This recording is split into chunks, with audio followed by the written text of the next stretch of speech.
This is Esther, Chapter 5, Random Selection, or Purgatory, or the Guantanamo Bay of LAX, or Forsaken. Cold Open, a previously montage showing JC failing to acquire help broadcasting his manifesto, being led out of a security line by the TSA and culminating in interior LAX holding room day. Do you have any idea who my father is?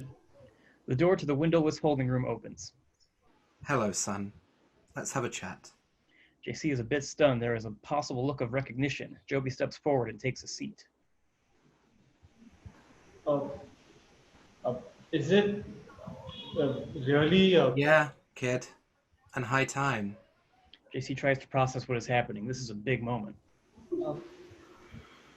I thought you'd be taller. Not quite the rugged carpenter type, eh? I didn't mean. All right, son. I didn't come here to trade barbs with you. Okay. What are we going to talk about? What's so important that you came down off that golden cloud now? To interior LAX day. At the gate, Esther looks among the waiting passengers. Ugh, we lost the savior again. Maybe we shouldn't have assumed he got through while we were in the bathroom. Well, someone got our bags through the... Oh, shit. The girls look back to the security line where a man in a turban is being led away from the conveyor. Random checks are random, sir. So please step this way. And can you ask your wife to come over here? Esther shakes her head with the realization to T. Come on, leave your bags with the gentleman in the MAGA hat. Pardon? Miss, You want to join the Mile High Club today or not, stud? Well... Okay. They go. T frowns. Gross. Ugh, I'm not going to do anything, you simpleton. Well, maybe. Don't distract me. The girls walk away past a TV with Fox News reporting the American president's prediction that once again, whether he wins or loses the coming election, it will all be rigged somehow. It then goes to a story about dangerous, rabid, marauding sheep herds in the UK. When the girls walk by, the screen flickers with static, then returns to normal when they are out of sight. Fun note, MAGA Hat is wearing a Jesus Saves t-shirt. End cold open. Act 1, interior, LAX holding room, day. JC and Joby sit until Joby breaks the silence. Why don't you go first? You told Agent Hunter you had something to say to me. Here I am. No, I think I must have misspoke. Come on now. Okay. Where have you been for the last 2022 years? Popping about, this and that. Much as ever. I'm serious. So if you're not here for answers, I don't know what's the point of you, huh? People have asked that. Honestly, I didn't think there'd need to be one. Why? The fish don't ask, the birds, the grass, leaves, frogs, stones, geckos, lizard king. God, you saw that? I was told. Not seen wrath like that since you flipped the tables in the temple market, my agent said. I was under some pressure, and while you've been about, doing this and that, I've been trying to save this world from itself. Nuclear aggression and resource monetizing aside, the atmosphere is unbreathable in like 22 years by my projections. 23? That's jarring. But save it? Who said you could do that?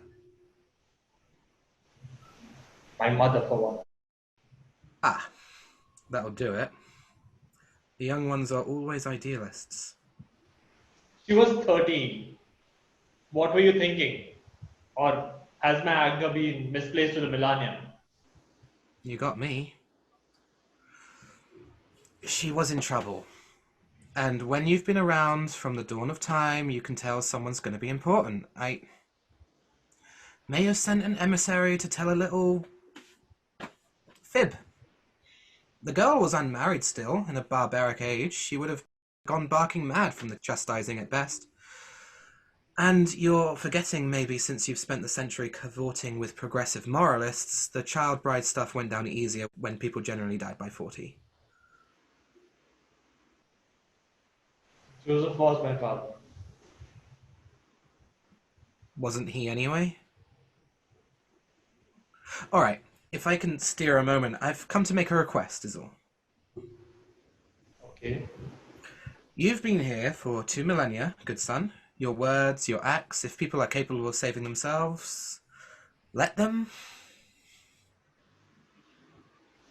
And if they're not capable, let them go. Just like that. Yeah. Like they were just another animal going extinct, as by fire or flood or inability to sustain population. Kid, they are. This hits very heavy in the room. Agent Hunter pops her head in. She is black-eyed and bloody. I'm sorry, sir, but we have a situation now. Deal with it. Okay. Right. I'm sorry. Sorry. She goes. What passes for help these days? Yeah. Maybe you need better company than mercenaries. Let's not go there. Cut 2, interior, the gates of LAX airport, day. Airport security opened fire at Esther, who is as yet unscathed. She waves her arm, and an air conditioning unit comes unhinged and falls, incapacitating at least 2 guards. Agent Hunter's Black Ops join the fight and open fire with semi-automatic rifles. Esther is finally hit and goes down. It's here we see T at a safe distance with other cowering would-be passengers, filming the spectacle on her phone. T gasps when Esther falls.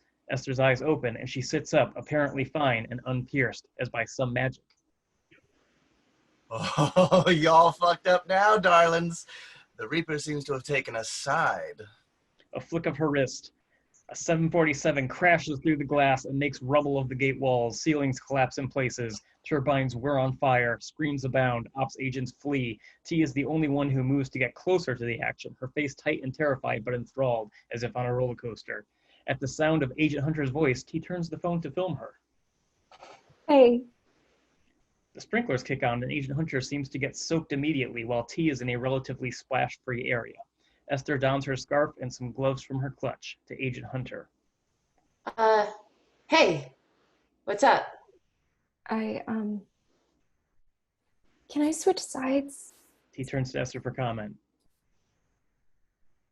Fucking classic. End Act 1. Act 2, interior. The gates of LAX airport, day. Agent Hunter fights hand-to-hand with Esther, missing every blow by virtue of Esther continuing to step exactly where Hunter might happen to trip on something. Finally, Hunter falls over completely and hits her face pretty hard on a luggage conveyor. All goes black as she sees T at a distance, filming on her phone while other passengers yell and scatter, with security running in her direction, Esther walking toward them. Fade up on Hunter being woken by one of her ops agents. She smacks his hand away and looks around frantically. Cut to her interrupting Joby, interior LAX holding room, day. Agent Hunter takes a deep breath and wipes some of the blood off her face. She tries to push her hair back in place, but time is of the essence here. She punches in a code and opens the door. Joby turns to her, already looking unhappy. Hunter gulps. I'm sorry, sir, but we have a situation out. Deal with it. Hunter shivers a bit. Okay, right. Sorry. She closes the door again and clutches fistfuls of hair, truly distressed. Stupid. Agent Hunter, Huh? Yes? do we go? You're waiting for me? Fuck yes, go! You should have taken them out when they left their gate! Tango Foxtrot, whatever, go! He goes. Hunter crouches into a ball and hangs her head. This is not a good day. Pops are heard behind her, far enough away. Then a massive crash and the ground trembles. Hunter lifts her head in tears. She gets up and slowly moves forward. Momentarily, people come running, screaming past her, some with minor injuries and bleeding, or covered with building debris. Interior, the gates of LAX airport, day. Hunter comes into the area with the flaming 747 at rest, its nose parked halfway into the destroyed floor.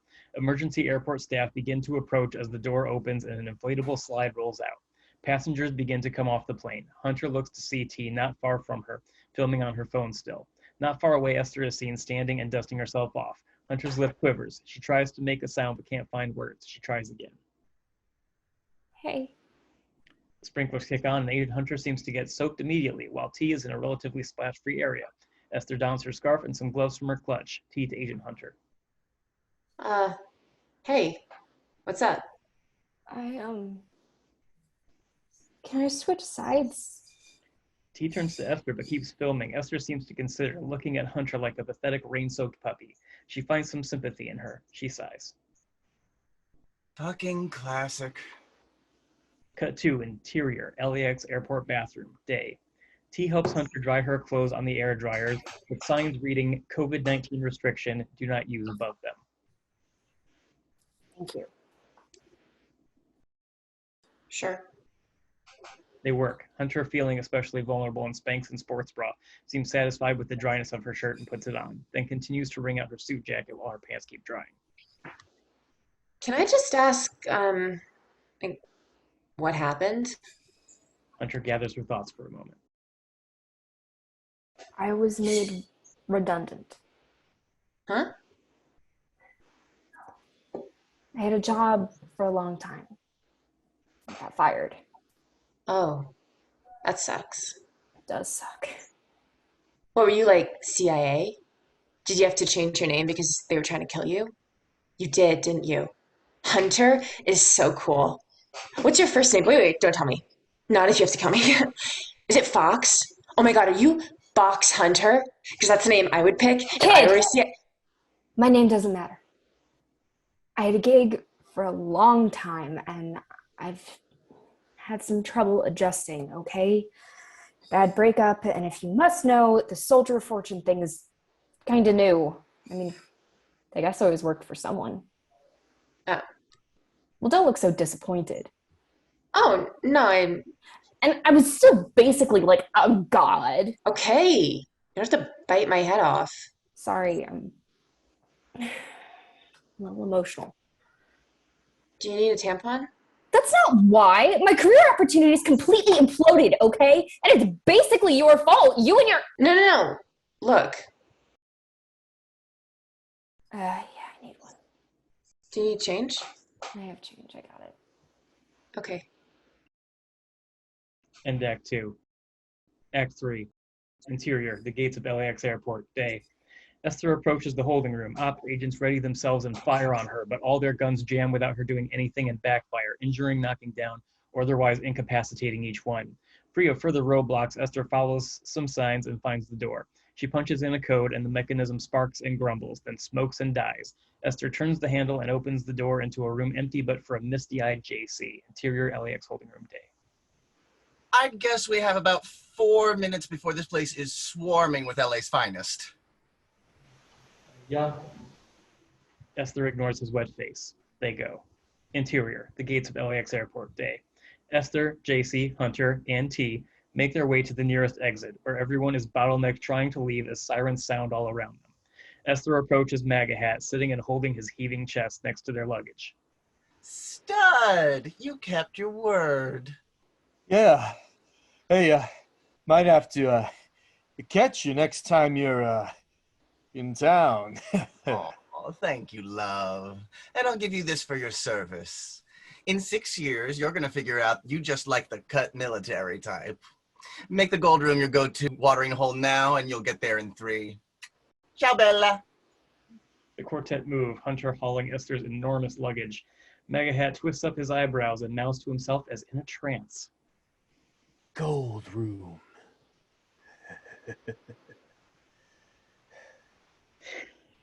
Exterior, LAX, day. Outside, the quartet join the valet queue, and T slips a ticket out of the tall man's jeans pocket, passing it to Esther, who presents it when applicable. In moments, a valet brings a bright orange Hummer around. Ugh, orange? This is unacceptable. Police sirens near, lights in the distance. We should go, ma'am. Fine. They pile in and peel out, swerving around shuttles and vans until out of sight. Hey, babe, look. Another orange Hummer. Exterior, highway, afternoon.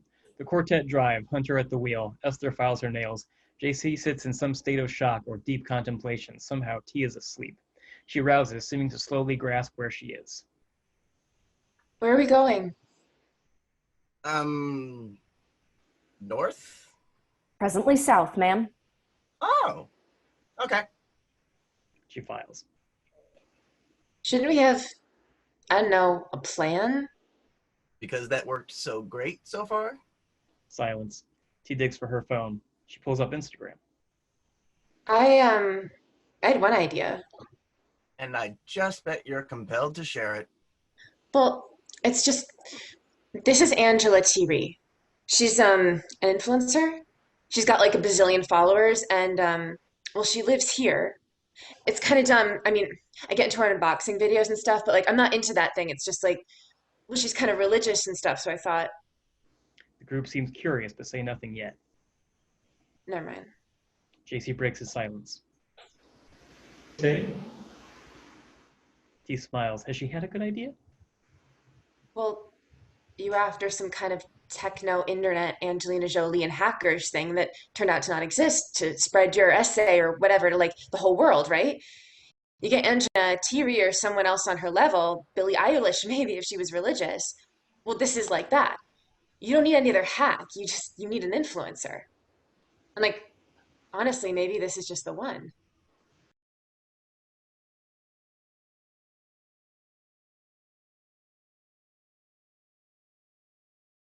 Cut 2. Interior. LAX holding room. Day. What kind of influence did you think you had in this world, really? On history? I mean, truthfully, you must have known that deep down you were just a man.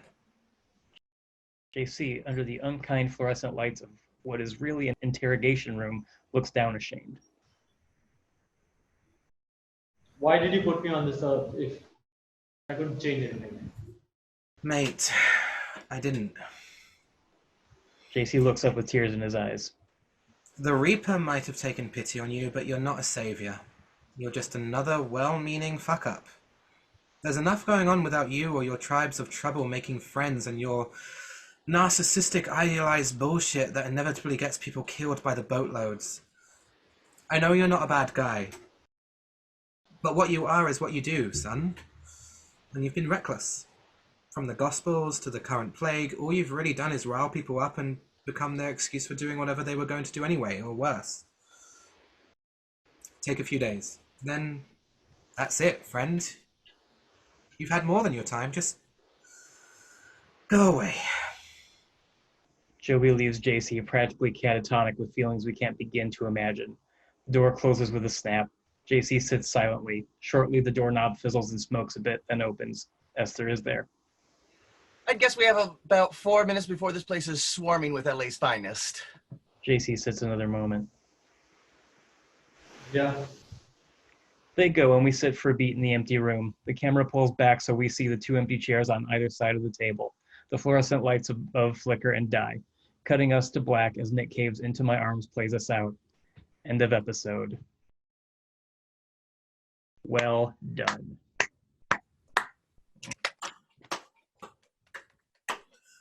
Alright, guys. Anyone who has to leave is more than welcome to leave. I'm going. Oh, bye, Shirley. Thanks again. Thank Bye-bye. you. That was a relatively short episode, so I'm curious, do we need a 5-minute break, or should we just delve right into it? I don't really mind either way, personally. My tummy's Good okay. to jump right in if need. Jump right in? Alright, cool. Let's jump right in. You guys know the drill.